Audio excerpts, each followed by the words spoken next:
And Hey, welcome to Talks. Bollock, I didn't get the name right. you bollocksed it up. I bollocksed it up already.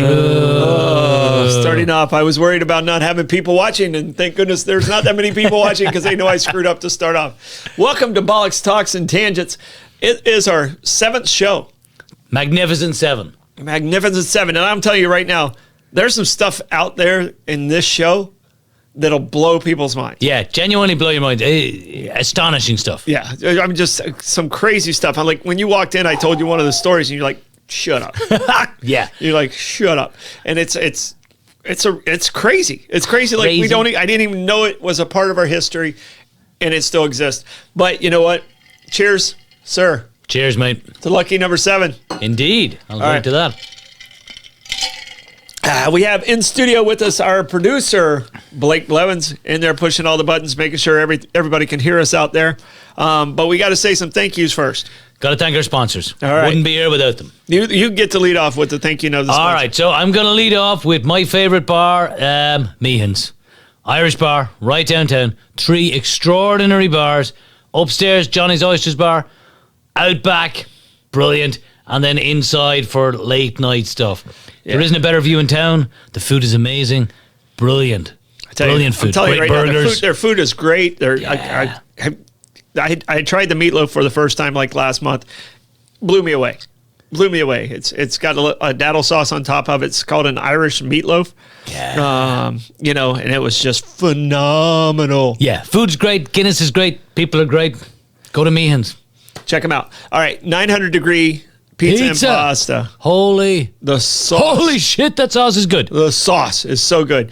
And they're wonderful people. They're helping us out, and we appreciate them. They just kind of opened up in the last year. Yeah. So get out there, give them a try. Yeah, it won't be the last time you stop in. No, it really won't. They're over right by St. Augustine High School, just on Lewis Speedway.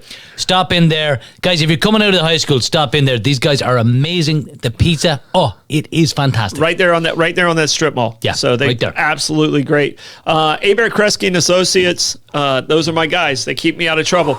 Best accountants in town. They've taken care of me for 2 decades. Wow. And kept me out of trouble for 2 decades. And that's not easy to do. That cannot be easy. It's not easy to do. I have a lot of different businesses, and I appreciate them going, okay, Troy, here's how we're going to do this.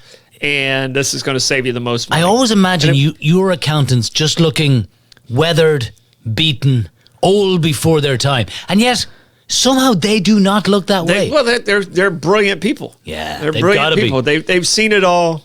And I throw about 9 different things at them. They're like, oh, okay, this one goes with this one goes with that one. And it's great. And they actually handle nonprofits. If you have a nonprofit, you need an audit done, they do audits. So they can do anything you want. They help out on financial advice. Just wonderful people. The Beacon listening room. Okay, it's one of my new favourite places because it's really close to my house. It's on Anastasia Boulevard. The staff is amazing. Service is extraordinary. And it's right there. You got the Beacon, you got Gypsy right next door. Gypsy's killing it. Absolutely killing it. Gypsy's amazing. They still, and like I said many times in the other weeks, the only meal I crave is Gypsy chicken. It's Gypsy chicken. In town. I crave Gypsy chicken. Like that, I'll go a month and it's too long. And it's like, okay, I got to get it. Even if I get it to go. Yeah. So it's and I got to give us great shout out to Frank. So Frank's kid and my kid play on the same soccer team. Uh-huh. So I've even got more love for Gypsy now and the Beacon. Yeah. Look, it's a wonderful place. If you're over on Davis Shores, pop out to the Beacon. It's absolutely fantastic. Go to Gypsy.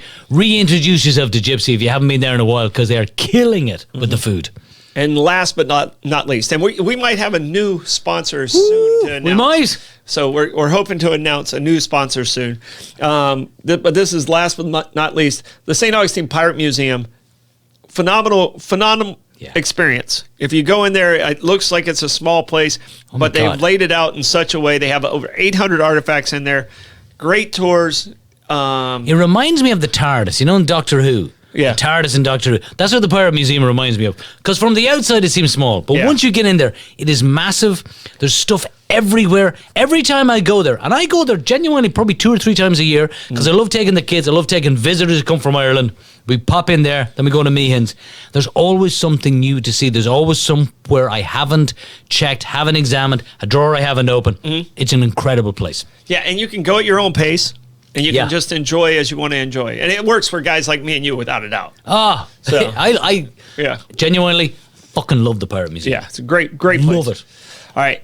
All right, hold on, Dad. I'm going to call you out a bit because you don't watch Doctor Who. I don't watch Doctor Who. No, I don't watch Doctor Who, but I know what he's talking about. Everybody knows the TARDIS. Yeah, I know, but even if you don't know. Yeah, but it made it sound like that you're like a fan of the show when you mentioned that. I just said yeah. That doesn't make it sound like yeah.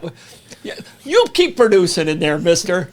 Damn. He's got to be critical of the whole show. Kids are mean, man. Kids are mean. He's got to be critical of the whole show. Damn. So be careful tonight. Hey, you know what? I can drink all I want because you're driving. So Fair. There you go. Yep. He forgets who pays the rent. Forgets who pays the rent. He could walk home. Yeah. No, well, no, I need him to drive. I need him to drive. All right. But speaking of drinking, our whiskey of the week. St. Augustine Distillery. Damn These guys fine whiskey. Have one of the best tours in town. Oh, it's a great You can tour. go through and do all the tasting that you want. And this is their bourbon.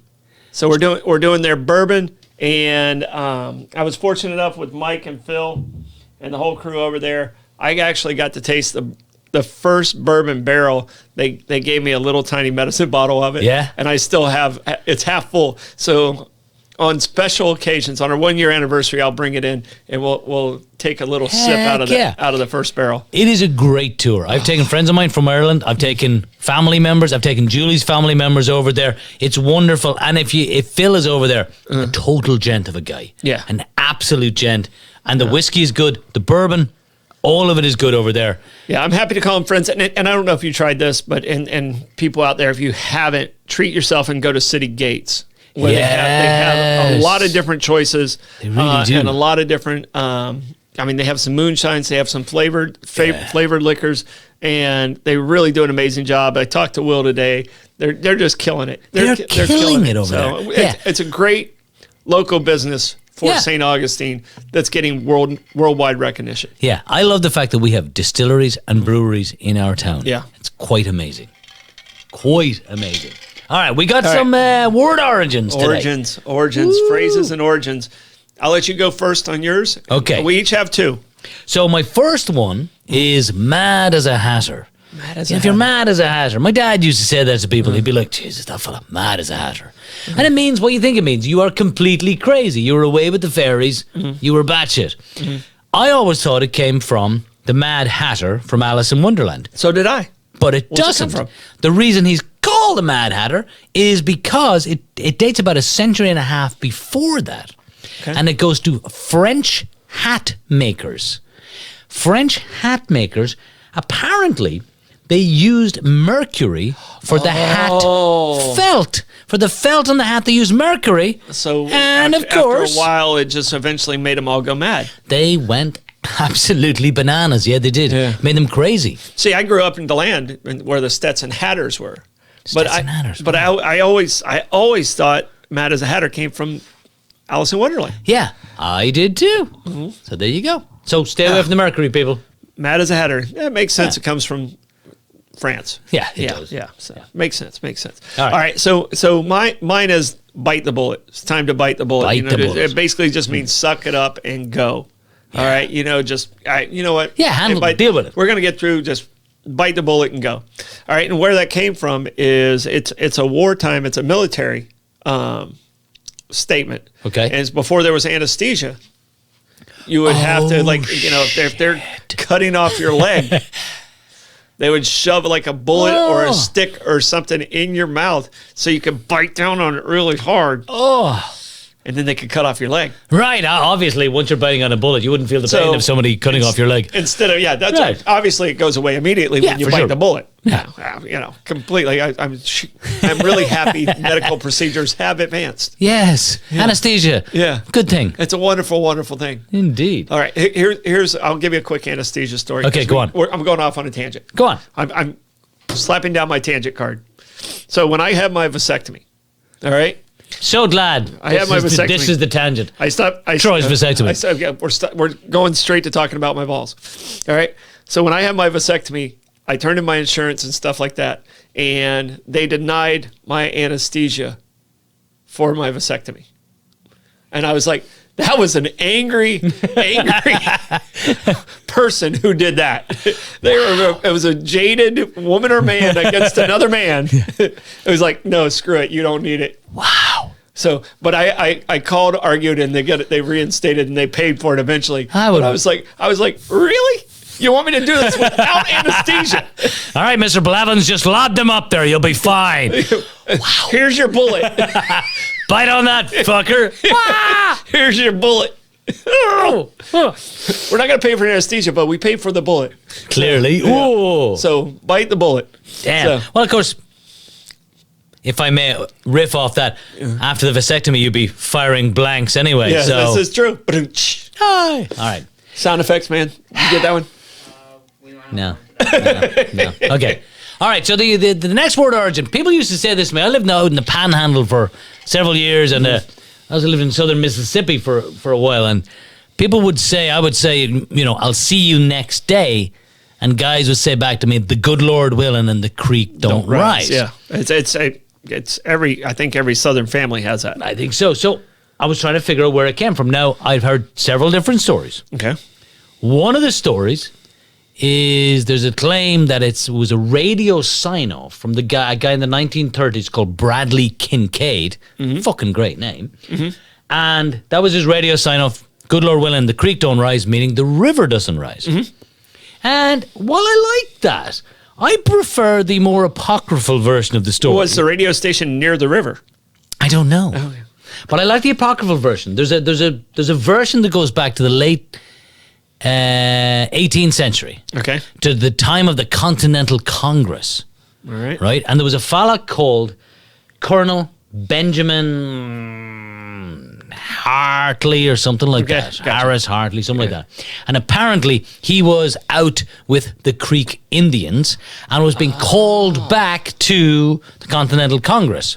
I like that one better. I do too. I like that one better. And he said, supposedly in a letter, I will be there, the good Lord willing, and the creek, capital C, the creek don't rise. I'm going with that one. I like that better too. It's our show. We get to pick which one we like. That one's the one I'm going with. And apparently he even married a Creek Indian as well. So, good enough for me. Then he could say it every day of his life. Every day. I'll be there, good Lord willing, and as long as the creek don't revolt, we'll be good. Yeah. I like that one better. As long as Mama's happy.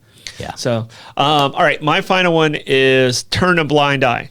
Love it. And Love it. it's another military term. Yeah. And it happens to go back to one individual. You knew the individual when I did. You actually came up with his name, and he was a naval captain who was a hero, and his name was Horatio Nelson. Horatio Nelson. Yep. Horatio Nelson only had one eye. He was blind in the other eye.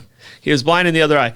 But when he looked through the periscope or through the telescope, he would look and he would ignore his superiors and still keep attacking. And, turn a blind eye meant he wasn't paying attention to anyone else. No. All he was doing was looking through that telescope. Everyone else around you didn't exist. Yeah, he was Lord Admiral Horatio Nelson. Trafalgar Square is named for his most famous battle. Oh, okay. Yeah, the Battle of Trafalgar, named for him. Nelson, huge hero. No idea what that is. So Trafalgar Square is this massive, massive, massive square in London. It's like in almost every photograph of London. And it's named after the Battle of Trafalgar. Nelson's a huge hero. He was a hero. But this was a stereotypical thing for him. He would put the telescope before he became an admiral, he did this. Yeah. Yeah, because he would ignore everybody else. I love it. All the superiors. Turn a blind eye. Yeah. All right. So you talked about the creek rising and talking about the rivers and stuff like that. Okay. The most disturbing, and I did not know this existed at all. I never heard this until you told me today. Natural disaster that's ever taken place in the world, in recorded world, was in 1931. 1931. And you think, okay, there's photography at that time, there's film at that time, there's, you're talking across oceans at that time. Yeah. It's not a long time ago. It's not a long time ago. Your grandfather was alive, my grandfather was alive. Yeah. 5 4 million people died 4 in million one disaster. people died in one disaster. 4 million people. Yeah. And it happened in China. It was a flood in China. It was the Yangtze, the Yellow, and the Hui Rivers. Yeah. rivers all flooded. And the flood was the size of England. Right. The flood was the size of England. The cover of water that flooded civilization was the size of England. And Blake pulled up a picture for me right there. He pulled up a picture. But it just devastated. And like for months, they had to build bridges just to get from building to building. Yeah, you showed me the temporary bridges just to get around in some of the cities. In the cities. And, so many people, and not that many people died immediately with the flood, but because of the cholera and all the other diseases and everything, and all that dysentery, stuff, yeah. and all of that, it devastated it devastated the entire region. It wiped out an entire region. Jesus. In a matter of months. So I want to know, and I asked Troy this earlier, how do you bury 4 million bodies? What do you do? What, 4 million? I can't even imagine it, and I didn't want to go down that. There's the bridges that Blake threw back up there, but I can tell you, it's just, to me, the thing that caught me so off guard. I never ever heard of this disaster. Yeah, I hadn't either. So I mean, it was absolutely crazy. It was mostly in the summer and fall of 1931, and evidently what it came from is there were heavy snowmelt that started the whole thing, and then there was torrential rains, and then there were 7 cyclone storms in one summer. Wow. 7 cyclone storms in one summer, in addition to everything else, the rain and everything else that came through. So it lasted a little over a year. Wow. I would like to know, there's those dreadful floods in Pakistan right now. Oh, yeah. I'd love to know what the final numbers on that's going to be, because that's going to be something ferociously bad. And the count literally was 3.7 million to 4 million people. The low end, when they say the low end, was 3.7. Jesus. Okay, so there's no disasters, like we add up all the other disasters together. You have no chance. But I was absolutely blown away that I'd never even was it taught in No, in I Ireland never heard at all? of it. Never heard of it. No, never heard of it. Blake, I mean, you went to school generations later. Had you ever heard of this? No. So I'm just blown away that I knew nothing about it until this week. That's incredible. Yeah. Okay, so I've got one on the subject of flooding disasters. And I only learned of this a couple of years ago. I was up in Western Pennsylvania, and the Johnstown flood, which was May the 31st, 1889, and 2,209 people died. Yeah. It was the South Fork Dam, which failed, but they had 6 to 10 inches of rain in 24 hours. Rivers broke their banks, and this was upstream of Johnstown, and they actually sent one of the lead engineers. They were trying to do all kinds of things to shore up the dam. 1889. 1889. Okay. And they sent somebody down to the telegram office in South Fork to send it down to warn the people of Johnstown to get out of there. And they just didn't believe that the dam was going to break. Yeah. And so the lead engineer sent 2 messages to say, you've got to go, the dam is going to break. And the guy receiving the telegrams at the post office or whatever was there basically just went, it's not going to happen. We'll be fine. It's not real. It's not real. Yeah. 2,209 people died. And see, my grandfather is from that region. So my grandfather, my real name is Samuel. Okay. So I'm Samuel Troy. Blake is Samuel Blake. Okay. So we were named after my grandfather, who is Samuel Pizer. So, all right. So we were named after him, but his entire family is from Johnstown. He lived in a little community just outside of Johnstown. And the weird part is that community is called Tide. Seriously? Like the tide is high. All right. So his father was a child during the flood. So I looked up that, and I don't even know if that community even exists anymore. Tide, and it's a coal mining area. Yeah. So the wall of water at one stage measured, I think, 45 feet. Yeah, it came through like a river, just a raging river. Imagine 45 feet Yeah. of water. You don't have a chance. Nothing. You chance. have absolutely no chance whatsoever. So, all right. Yeah, but I mean, the Johnstown flood, I knew about that one. Yeah. I knew about that one. Here, the one, and I sent you this one this week. And you got to help me say it. Sultana. The Sultana. The Sultana explosion. All right, and I keep trying to add an I into it. Yeah. Sultana explosion, the steamboat Explosion. Mississippi River. All right. 7 miles north of Memphis. Blake has some pictures up there for us right now. Yeah. And what it was at the end of the Civil War. Yeah. So they were leaving from New Orleans, and they were picking up soldiers along the way to return to the north. Right. It was only supposed to house 300. There was 365 passengers and 85 crew was allowed. That's how many were allowed. That was allowed. Yeah. How many were on the boat when it exploded? It was like 4,000. It's like 4,000 on the boat. There was 4,000 people on this boat. Right. They almost had 10 times Yes. the capacity. Yeah. Right? Yeah. And people are like, what about the lifeboats? No, they threw those off because they took up space. So one of the things I got about this was there was a guy in Vicksburg, a guy called Captain Reuben Hatch in Vicksburg, and he alerted the captain of the Sultana, Captain Mason, and they were bringing Union soldiers back up north who'd just been released. They were prisoners of war. This was 1865, April of 1865. April 27th. April 27th. Yeah. You got, for every Union soldier you brought back north, you got $2.75. Big money back then. Yeah. Every officer was $8. Yeah.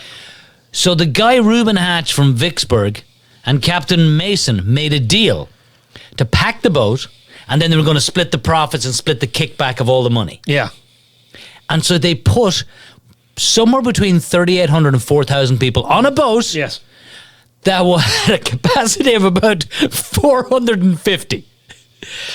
Well, what could possibly go wrong? Yeah. And the other thing, it wasn't just passengers. There was livestock on there too. There's livestock on there too, yeah. Can you imagine what it would be like as you're trying to jump off the boat and a cow jumps on your head? God. So they think it was 1,169 people died. Yeah.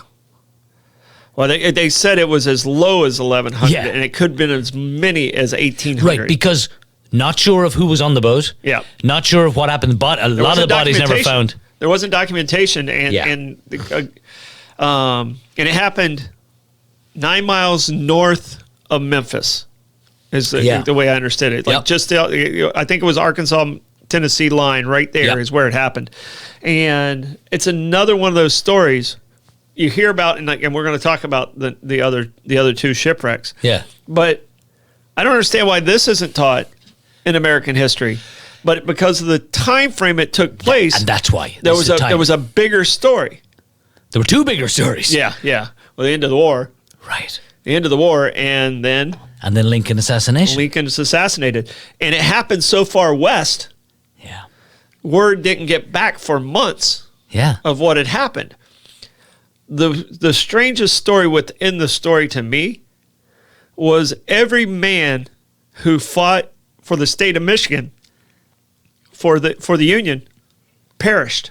Oh, there was 280. That entire platoon, or whatever you want to call it, or regiment, perished. 280 of that 1,200 were Michigan guys. And every Michigan guy on the boat died. Every Michigan guy in the boat died. Wow. So the Lincoln assassination was the big news.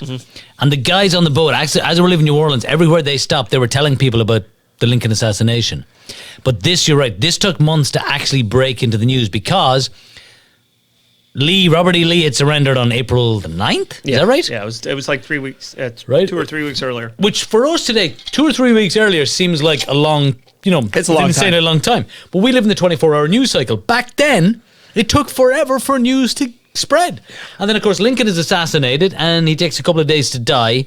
And so the Sultana basically never made headline news in America. Yep. And it's the largest maritime disaster in U.S. history. Yes. And it was a blip in the news at the time. Yeah. Well, and the first, and this was one of the things that really struck me. The first rescue ship basically was about 90 minutes away. But from that location, which was probably 30 miles from them, they could see the glow of the flames of the Sultana. Blake, did you put up the flaming Sultana? Yes. So that sounds like a cocktail, by the way. Yeah. And what happened, evidently, it was pushing against the current and the boilers overheated. And it was so weighted down, the boilers overheated and exploded. So there's an additional story to that. Okay. They brought a guy in to fix the boilers broke. They brought a guy in to fix the boilers. He said it would take 3 days to repair them properly. Uh-huh. Captain Mason realized that if he waited the 3 days, other ships would pick up the prisoners of war and he would lose his money. So he pushed the guy just to do the best he could. Hold it together. Yep. It didn't make it. Hopefully the guy who was in the was fixing the boiler knew to get off of the boat. I would bloody well hope he did, yeah. He was like, this ain't going to hold. Yeah. Wow. Yeah. So, and I was wondering where most of the victims were and stuff like that. And they're actually in Mount Olive Cemetery in Knoxville is where a majority of them are. Wow, right there in Knoxville, huh? Yeah. That's incredible. Yeah. So I actually looked it up online, and there's actually is a physical museum like within Mississippi, like that's dedicated to the disaster of the Sultana. Wow. Yeah. And actually planning to expand and trying to get like donors and everything. Yeah, this one should be talked about more. Should be, yeah. These are prisoners of war Yeah. that fought for the Union. Yeah. They were going. I mean, going a home. majority of them came from Andersonville. I mean, a very famous prison Yeah. and stuff like that. But they came from various prisons, and they were trying to get their way back home. Yeah. So It's a lot of people. Wow. yeah, they were just holding to wooden planks and hoping for the best. Yeah. Okay, you want to talk about another couple of big ships? Yeah, let's talk about some more famous ones. All right. Well, obviously we got the Titanic. Yes. You can't really talk about disasters without the Titanic, okay? Yeah. April 14th, 1912. Mm-hmm. Somewhere between 1,500 and 1,630 people dead in the water. Leonardo DiCaprio died, Yeah. obviously. There was room on the plank. He could have put it. I mean, There was come room. on. There was room. Let She- Jack on there. What was she thinking? The selfish bitch. So Okay. let Jack up there. Should have. Yeah. Should have. So I had an old history teacher who was a dreadfully mean individual. Mm-hmm. And I remember one time, I was pretty good at history. And so he came in and he was asking questions. And I was getting them all right. And it was like, Coughlin, you're real smart arse. He goes, and he put 50 Irish pounds down on the desk. This is probably 1984. Okay. I doubt 4 people in Ireland have seen a £50 note. Yeah. And he said, I'm going to ask you 3 questions about the Titanic. If you get... He was a school teacher and he Yeah. had 50 pounds? Yeah. If you get all 3 of them right, you get the 50. I'm like, okay. So he goes, You can't lose. what date did the Titanic sink? I'm like, April 14th, 1912. Boom. Number one. How many people died? I'm like, somewhere between 1,500 and 1,630, I think. And he goes, correct. I'm like, then he went, name them. Over. Bastard. Game over. Game over. Yeah. Seriously, true story. Shocking mean bastard of a man. Yeah. Yeah. Then he took the 50, put it away. Oh, he did, yeah. And you didn't see a 50 again for another 10 years. And then he hit me. Yeah. For getting 2 out of 3. Yeah. So the Titanic sailing maiden voyage out of Southampton. It was unsinkable. They were going to break the Atlantic crossing Yeah, because they had speed the record. compartments and there's no way. Yeah, no it's way never going to sink. Yeah. And then it hit an iceberg. Yeah. And then the iceberg drug all the way through. And they were going faster because they were trying to break a record. They were going 22 knots when they hit it. Yeah. Flying. Yeah. Absolutely flying. Yeah. when they For a hit it. ship that size, that is getting it. Getting it. And it hit so much that it drug all the way through all the compartments because it was supposed to flood and then this one would hold and then this one would hold. Because, if you just put a hole in one of them, it would have been fine. But it drug all the way through it, everything compartment. The irony of it is they started looking for this ship right away. Yeah. Took 75 years Yeah, to find the damn thing. before they found it. Yeah. 75 years. So, and it was in a ridiculous, like Yeah. it was in like 1,500 feet of water or something like that. Crazy depth. But the really, really crazy part was it wasn't like in pieces. It was in two big chunks. Yeah. It just broke kind of in half when it sunk and the compression did it. It literally snapped it. So the way they did the movie, Yeah. they said scientifically they did the research They on did it, it right. and that's how it hit the bottom. Do you know where the Titanic was built? I was just assuming it was in London, but So this is the real reason the Titanic sank. It was built in Belfast, in Ireland, at the Harland and Wolff shipyard. Or aren't they Irish the reason? Like when the transcontinental came together, the Irish like screwed up and they missed by 3 miles. Yeah. So Absolutely. the Chinese got it right, and the They Irish. did. Yeah. Well, Chinese arithmetic is good. Irish arithmetic. Nobody talks about the greatness of Irish arithmetic, right? But the real reason, the joke in Ireland was, people go, well, it was built in Ireland. And in Ireland, we would go, yeah, but it was built by Protestants. And it was a pure Protestant shipyard, and that's the real reason the Titanic sank. Simple as that. God hated them. That's right. Had Catholics been building that fucking ship, it'd have been fine. Would have driven right through the iceberg. Now, have you guys heard about the story about the SS Californian?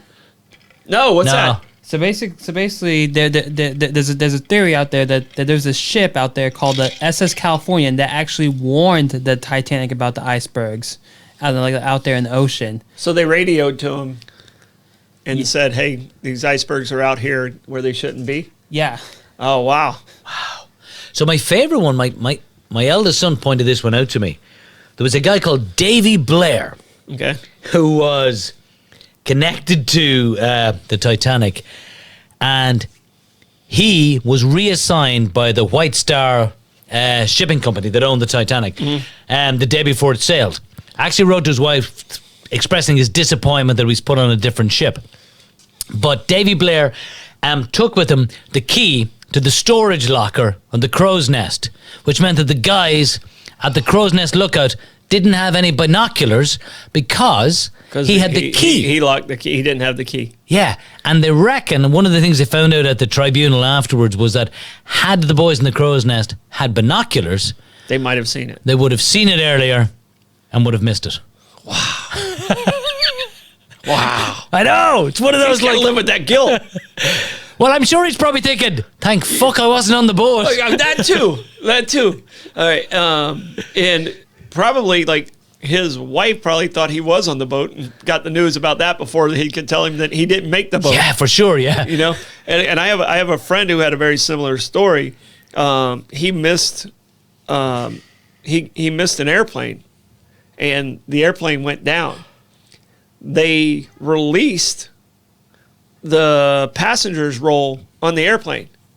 Famous baseball player, Bobby Thigpen. Bobby Thigpen. Yeah. And his mom saw his name on the No. roll, and he called at the same time his mom saw it and said, "Mom, I'm okay." So Wow. yeah, Wow. yeah. Leonard, I was roommates with his brother That's in incredible. college. So when Leonard told me that story, I was like, "You got to be kidding me!" That is incredible. So All right, another big ship. all right. All right. Any more about the Titanic? I think that's about it. I think most people, Nothing about everyone's Molly. heard. Nah. Well, I did go to the Molly Brown house in Denver once. I went to the Molly. Wasn't exciting. I went to the Molly. I went to the Molly Brown strip joint. In I Daytona. know what you were gonna say. There was a Molly Brown strip joint in Daytona. Somehow I knew you were going to say that. Yeah. So the Lusitania, another Yes. big one, Yes. right? May 7th, 1915, torpedoed by a German U-boat, 11 miles off the southwest coast of Ireland, off the old head of Kinsale, which, by the way, great golf course right there. It's on a clear day, you can still see the Lusitania in the water. Flying over in a plane, you can still see it. It's only in a couple of hundred feet. Incredible. Again, almost 1,200 people killed. But the real kicker of the Lusitania was there was 123 Americans on the boat. And that's so this was 1915. America didn't get into World War I until 1917. But it turned public opinion against Germany. Yes. And it really was a big, contributor to the U.S. entry into the war a couple of years later. Yeah. So we entered in 17. 17, yeah. Because, it was Wilson, right? Yeah. Wilson who ran on, I kept us out of war. Yeah. In 16, and the next year they were in war. Yeah. Yeah. But yeah, there was 123 Americans, and apparently a couple of days beforehand, a U-boat in the area had torpedoed another ship, but had allowed all the passengers off before they torpedoed it. Mm-hmm. But there was a rumor that, never proven, and people have dived down to the Lusitania looking for this. The rumor was that there was arms, and that it was ferrying arms back and forth, and America was actually shipping arms. Well, and I've heard that rumor. Yeah. All right, and the two gentlemen that was tied up in that rumor? No, go on. FDR and Churchill. Really? Right? FDR was the assistant deputy of the Navy, and Churchill was the First Lord of the Admiralty at the time. Yes. First Lord of the Admiralty. And those two had communications about exchanging shipping. And where the torpedo hit, they said the reason they didn't find anything and the reason the explosion was so up big is it hit where all the arms were. Okay. But that's interesting. Like you said, it's just a rumor, but it's pretty much the first connection of FDR and Churchill was during that exchange during the Lusitania. So I've gone to the Lusitania graveyard, which is in Cork, in Ireland, and it's at it's just outside of Kinsale, and it's grim and beautiful at the same time. Well, and I've been to the Arizona, and where they have the monument right over top of the Arizona, and it's the quietest place besides Ground Zero that I've ever been. So it's just a real. So I imagine it's very similar to that. Like you got to be respectful of the people that were just having a good time, thinking they were on this luxury cruise ship, having the time of their life. Only the wealthy of wealthy are probably in there, and then boom. Yeah, boom. Boom. Literally boom. All right, we got to do a quick read. We got to talk about our sponsors again. 900 Degree Pizza and Pasta. Best pizza sauce I've had in town. New pizza place right off Lewis Speedway. Yeah. Go over there. You got to support them, guys. They are wonderful people. The sauce has a kick to it. It's a fantastic place. Support this local business. Great pizza. 900 Degree Pizza and Pasta. All right. The Beacon Listening Room and Gypsy Cab, those two places side by side. The Beacon Listening Room is going to be happening this weekend. Yes, Sing Out Loud. Sing Out Loud is there this festival. weekend. So they're going to have artists rolling through there the entire weekend. Yeah. Great food. Sunday they got football. They got everything you want to do in a single bar. I mean, you could have an entire weekend there at the Beacon Listening Room. No question. Please go there, ladies and gentlemen. It is phenomenal. All right. Talk about a man, Reggie. Reggie Maggs. Okay, Reggie Maggs, owner, runs a place, Meehan's. If there's a nicer man in town, please introduce me to him. Reggie is awesome. The bar is incredible. The food is incredible. The service is incredible. Just go to Meehan's. I don't need to say anything else. It's the closest thing to a perfect pint of Guinness you will get outside of Ireland. That's how good Meehan's is. Yeah. So it's so good. I mean, the backyard is just a great experience back there. Kelly and Hubble will take good care of you back there. I'd hate to tell you, I had my two brothers over for St. Patrick's Day. Oh. I would hate to tell you what the bar tab was from drinking from 11 o'clock in the morning till about 8 o'clock at night in the backyard. I've drank with you. I can't imagine what it'd be like with two more of you. Horrifying. Yeah, I can't imagine what it'd be like with two more of you. All right, Abare, Kresge and Associates, best accountants in town. That's all we got to say. I can tell you right now, they're my accountant. They've done an amazing job with me and keeping me out of trouble. Troy is not in jail. Yeah, and Billy Abare is such a good friend of mine, and just appreciate what he's done for me and help my businesses grow and the nonprofits I've worked with. They've always done our audits for our nonprofits to make sure when you want to go for that grant, everything's in line. Yeah, they're wonderful. Yeah. They really are wonderful. Yeah. So. And ladies and gentlemen, if you're looking for that thing to do, if the kids are driving you crazy, take them downtown and go to the Pirate Museum. Pat Croce's done an incredible job. There's so many artifacts. There's so many interesting little details. They've got the details right. Yeah. That's a wonderful thing I can say about the Pirate Museum. The details are perfect. The information is phenomenal. It's an absolute gem in the heart of the town. Go see it. St. Augustine Pirate Museum. It's magic. Yeah, it's wonderful. It's wonderful. All right, so we're gonna shift gears. You have another disaster. No, let's shift gears. Okay, we're gonna shift gears. We're gonna go to cocktails. Cocktails. So I love cocktails. I was gonna do the history of alcohol, and then it was like, okay, that's not as much fun. They talked about the mead and Marco Polo coming from China, and there was none of those really fun stories that we could associate with. So I decided, all right, I want to find out what the mojito, who invented the mojito, and how it got here and stuff like that. Margarita. We're gonna hit on basically Manhattan, sex on the beach, the main ones. Yeah. All right. So I brought up mojito, so I'll bring that one up. And this one's a fun one because it kind of swings to Florida in a lot of different ways. All right. Because it was Ernest Hemingway's favorite drink, his go-to cool down drink, and obviously Ernest Hemingway has. And he did like to drink. He was very good at it. He was very good at it. He's the kind of guy. Cheers. That I'm pretty sure you and I would hang out with. I don't think he wouldn't want to hang out with us. I think he would. You think? I think he would. We're the kind of guys that guys like him like to hang out with. Fair because enough. we're stories in ourselves. There you go. Yeah. All right. We're our own stories. Papa. I would have drunk with you. Papa. And I'm going to send you a picture of when Dan Bagan was on Mike Davis's show earlier, and he took a picture. He's like, okay, I want a Hemingway because I have the beard. Yeah, he's like, I want a Hemingway story. So he dressed me up like Hemingway, and it was pretty good. It turned out pretty good. I'll send it to you. It's pretty funny. It's pretty funny. All right, but the story that I like the best, it dates back to Privateer Francis Drake. All right, Francis Drake tried to invade. He did burn St. Augustine a wee bit. So he sent men ashore to acquire medicine to remedy dysentery and scurvy. All right. So they started putting a lot of different things together in a concoction together, and it was kind of the precursor to rum. Okay. All right. So it's a precursor to rum, and mojito literally translates as burning water.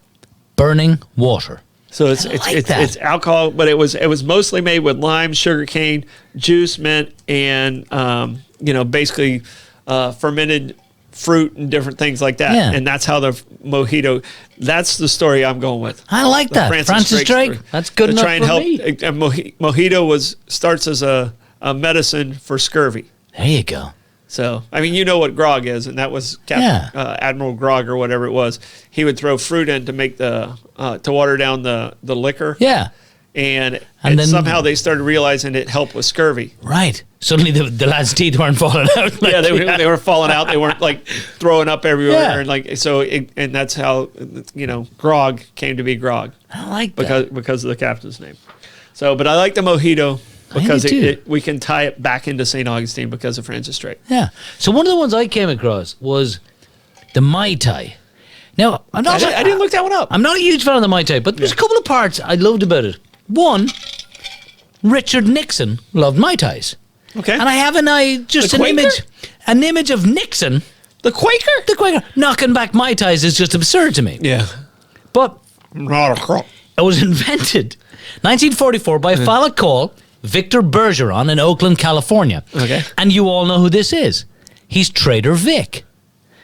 Victor Bergeron, Trader Vic, invented the Mai Tai. Really? Yeah. And he had a bar, Trader Vic's, in Oakland, California. Okay. Right? And puts it all together. But I tell you what, there's a lot of drinks that came out of California. I don't know if you noticed that. Shitloads of drinks. Yeah. But it's, classic. It's gold rum and almond syrup, that kind of stuff. But the thing I love most about this was the drink took off and was so popular initially that it depleted rum supplies in the 1940s and 1950s. And rum, they actually had to really kickstart rum production because of this drink. And because of the Mai Tai. Because of the Mai Tai. Yeah. Wow. I know.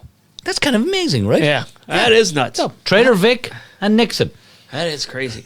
All right, we talked about California, and this one's one of my favorite because I'll have this drink every once in a while. Okay. I don't drink a lot of white liquors, but when I do, this is a drink I'll go to. Okay. The Moscow Mule. The Moscow Mule. By the name, where do you think it would come from? I would think that this is Russia, vodka, Moscow, of course. Russia is where you think it would come from. All right.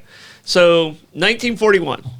This gentleman stumbles into the bar in Los Angeles, and The man's name is John Martin. John Martin owns a liquor company called Hubeline or something like that. Liquor company. Okay. All right. So he walked in, and his friend Jack Morgan's behind the bar. All right. The name of the bar is Cock and Bull. Cock and Bull. Cock and Bull. All right. All right. The bartender there, he's trying to figure out a way to get rid of the ginger beer. No one ever gets rid of the ginger beer and Right, stuff because like no one likes ginger beer. All right. But John Martin, has just bought a company with his liquor company, a company called Smirnoff. He just bought Smirnoff. He just bought Smirnoff. So they threw those together. That's not the end of the story. All right. John's girlfriend, her name is Oselin Schmidt. Okay. She inherited a copper goods business. So they're like, you know what? I have these copper mugs. Let's put them in this. All right. And of course, Smirnoff. It's three friends. Yeah. That are related, and it's a boyfriend and girlfriend. They're like, "Hey, I'll help your business. We're gonna sell these things and call them Moscow Mules and put them in these copper cups." And to this day, since 1941, Still done in the copper. I don't feel right drinking a Moscow Mule. This is how they've trained our brains. We have copper mugs that we only serve Moscow fucking mules in for that reason. I have copper mugs That's fantastic. in my cabinet in case someone wants a Moscow Mule. So the thing I love about this is Smirnoff. He's just bought the rights to Smirnoff. Nothing, right? Nothing to do with Russia. But they're bringing vodka to America, and it's like, okay, let's. Yeah. By the way, you know what vodka translates to? Vodka in Russia is water. Yeah, Vodka. It's just voda. It's water. yeah, Kind of beautiful. yeah. It's a wonderful thing. All right, Wonderful I thing. got one. All right, So I got, and it's kind of a combo. okay. So sex on the beach. All right, I'm gonna pour myself a little. Pour drink while you're doing yourself that. one. Sex on the All right, beach. we're talking about sex. I'm gonna need another drink. So, again, the real story, shag that. The apocryphal story is the one I like. All right. The apocryphal story is a bartender at a place called Confetti's, and I couldn't find where it was, but supposedly it's in Florida, right? Sounds right. Bartender called Ted Pizzio in Teddy P in 1987. And there was a competition to promote peach schnapps, right? Now, I did read this one. so De Kuyper had just brought peach schnapps to America in 1984. And this was a competition to kind of promote peach schnapps. And so Ted Pizzio, riffing off the Fuzzy Navel, Yeah. which had sort of launched peach schnapps in America, he decided to throw vodka into it, add a little bit of cranberry, and then he decided to call it Sex on the Beach because the two things you associated with spring break in Florida were sex and the beach. The beach. Yeah. That's one of those stories. If it's not true, It should I be. really want it to be true. It should be. Yes. It should be. Sex on the beach. And all right, so my favorite peach schnapps is when it's in. You ever have a green tea shot with Jameson? Yes. Yeah. So with Jameson peach, it's a good shot. Do you know that when they brought De Kuyper to America in 1984, they could not figure out how to market it, and they tried. The Fuzzy Navel was the thing, and within like 2 years, it was the 5th or 6th most popular drink in America. Really? And it was a thing that kind of launched, and a lot of like people kind of poo-pooed and were like, well, it's not a man's drink, but they realized it didn't need to be a man's drink. You just needed to sell the shit out of it. As long as you're selling it. As long as you're selling it, didn't matter. And peach schnapps was incredibly cheap. It was about a third of the was easy to price make. of a regular bottle of You'd have to vodka, wait, bottle for of whiskey. bourbon, you have to wait 3 years and sometimes even You more could than just that. knock it out. Yeah. So it's crazy. That's Yeah. crazy. All right. All right. One of my hangouts is the Teeny Martini Bar. So I wanted to find out where the martini came from, but you have a different one. I have than a different do. story. Yeah. Than I do. So my story is it was in Martinez, California Okay. during the gold rush. In the All right. 1800s gold rush, so it was like, what are the 49ers? So it was around 1849. We're going to say it's near, I don't know where Martinez is. We're going to Good say enough for me. It's close enough to San Francisco. We're going to say it's 1849. There you go. And I've got enough drinking. We're going with 1849. So this guy struck gold Okay. And he wants to go in. He stumbles in. He moseys in, is what it says. Moses. He's moseyed. I like a man who moses. He's moseyed in. I don't think I've ever seen moseyed written down in a text until I read it right there. I've used the word many times. Okay. But he moseyed into the bar, and he wanted champagne. Bartender says, I don't have champagne, but I'm going to put something together that I'll try and come as close to it as I can. So he goes, he grabs the gin, vermouth, Maraschino liqueur, bitters, and lemon slices, and puts that together. And because it was from Martinez, it was called a Martinez Special. Wow. Martinez Special. And then later it became a martini. All right. So that's the story I have. So the story I heard, and obviously we all know the martini, James Bond's favorite drink, right? Yeah. Shake it, not stirred. Yeah. Yes. Almost like that. Shaken, not stirred. Yeah. So the story I got, and it's way more pedestrian. It's way more pedestrian. The martini is called the martini because the liquor company, Martini and Rossi, which makes vermouth, okay, they are part of the initial development of the drink. They're the ones that claimed it. Simple as that. The vodka martini was created end of the 19th century. Which one are we going with? I mean, yours is a better story. Okay, I'm going with Martinez, California. Mine might be real, but yours might real. be real, but screw that. Yeah, we don't need screw real. that. This is bollocks. Yeah. This is bollocks, talks, and tangents. Yeah. We can pick whichever story we want. We don't need Yeah, real. screw them. Now, I do know That sounds that is way too predictable. the one I like about the margarita. The margarita, hell of a drink. Yes. And everywhere I look, I came up with the same story. And it's a damn fantastic story. And it has personal connections here. 1938, And we did come up with the same story. We did. We came up with the same story. I looked this up 3 or 4 different ways. Yes. Tijuana, Mexico, right?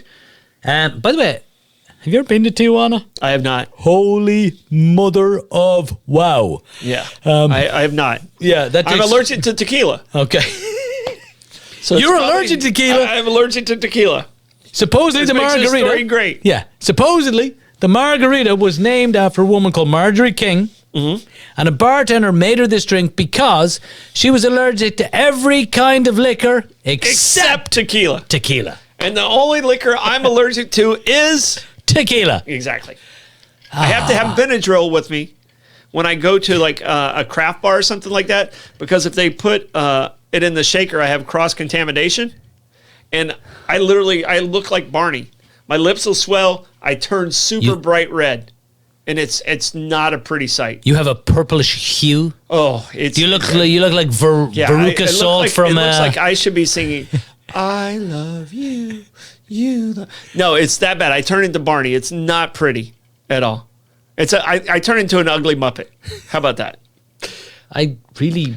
It's not a good visual. It's not a good visual. But that happened in 1938. Is that the year you had? Yeah. All right. And the actress's name was Marjorie King. Yeah. And it was at a restaurant called Rancho La Gloria. Did you get that? I did not get that. Yeah. So, and that's how it all came to be. All right. Classic cocktails. The Manhattan.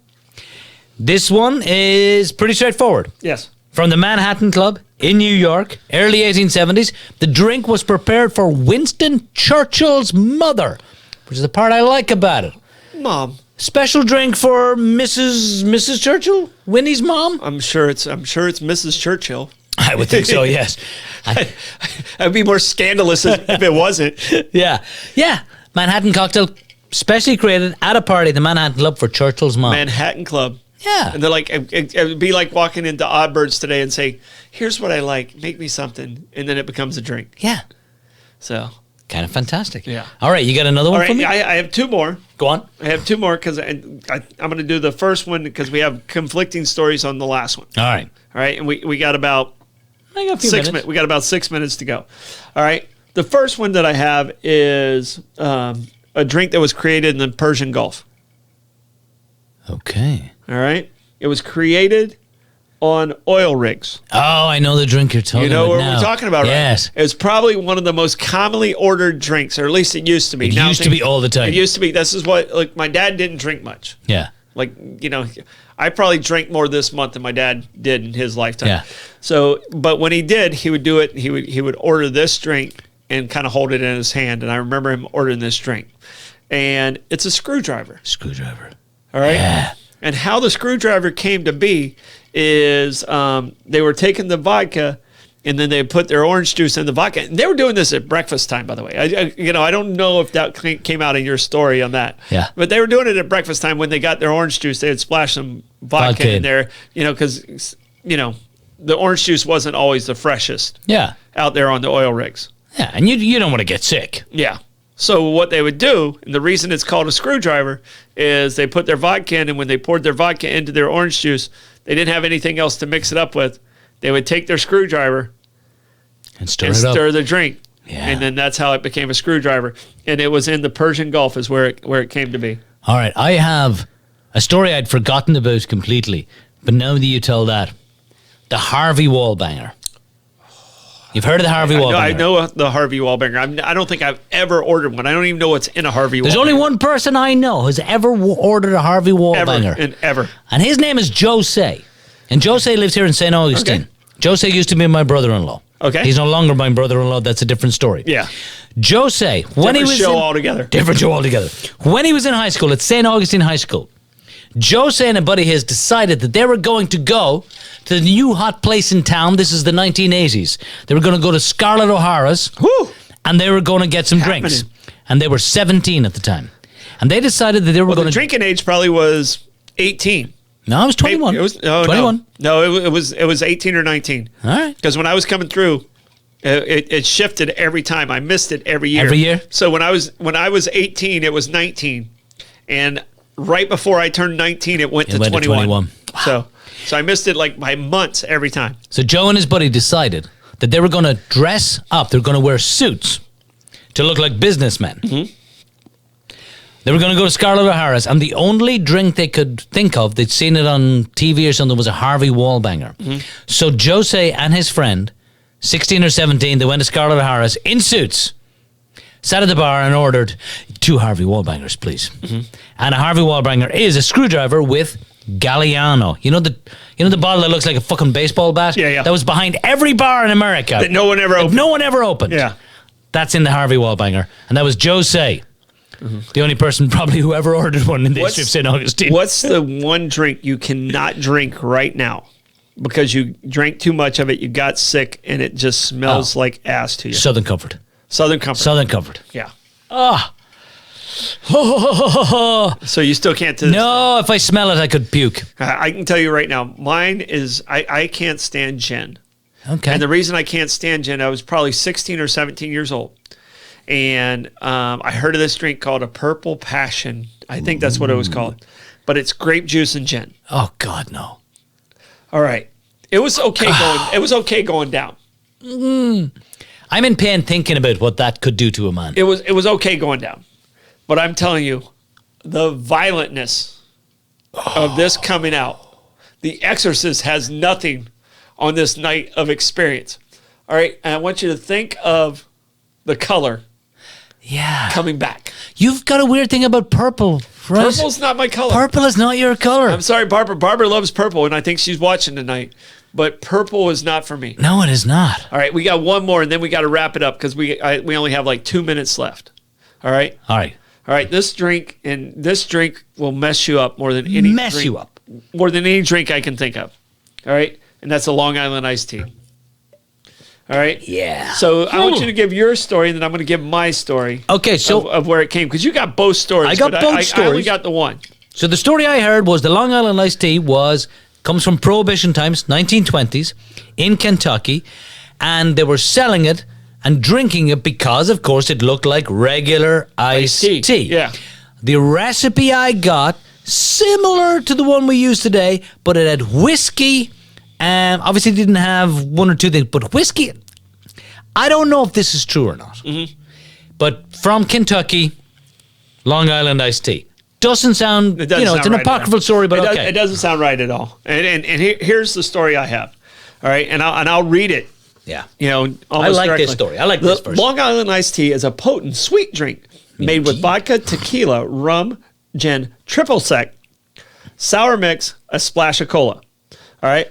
It does not contain any tea, although it does look like it. So it does look like tea. Yes, it does. All right. Robert Rosebud Butt Yeah. claims to have invented the cocktail as part of a contest to create the best new mixed drink using triple sec in 1972. And where was this? This one sounds This was on legitimate. Long Island, too. It The was name, at the name, Oak of course, was Long Island Iced Tea. Iced Tea because it was a bar called It was the Oak Beach Bar. Inn. It was Oak Beach Inn. The Oak Beach Inn where he bartended. It was a nightclub, and it was in Long Island. Yeah. And it was the Oak Beach Inn. See, I believe that. I believe that one version, too. I believe. All right. The other drink that looks like a Long Island iced tea is, do you know what a John Daly is? I know who John Daly is. You know who John Daly is? Yeah. All right. You know what an Arnold Palmer is? I do. An Arnold Palmer is what? Iced tea and lemonade. Iced tea and lemonade. Who's the drunkest golfer of all time? John Daly. All right. What do you do to an Arnold Palmer? You add vodka to it, and it becomes a John Daly. John Daly. So that's That a I John like. Daly. I like the John and we're Daly. going to end on a John Daly because I think he would be happy that we ended our cocktails with his name. And I fucking love John Daly. All right. Again, I want to say thank you to everybody out there watching. If you would, there's a bell button up there somewhere. Share. Blake tells me that you hit that bell button, you know when we're coming on. Yeah. So hit that bell button and hit that share button. We need all the shares we can. Yep. Support our sponsors. We're so appreciative that we can get out there. Last week we had over 2,000 people that got to watch this show. Yeah. And it was so much fun. We appreciate every single one of you. And if you have topics you'd like us to talk about, hit us up. Hit us up on this and tell us which topics you want to go with because we're always wanting to go down those tangents. All right, this is Bollox Talks and Tangents, and we'll be right back next week.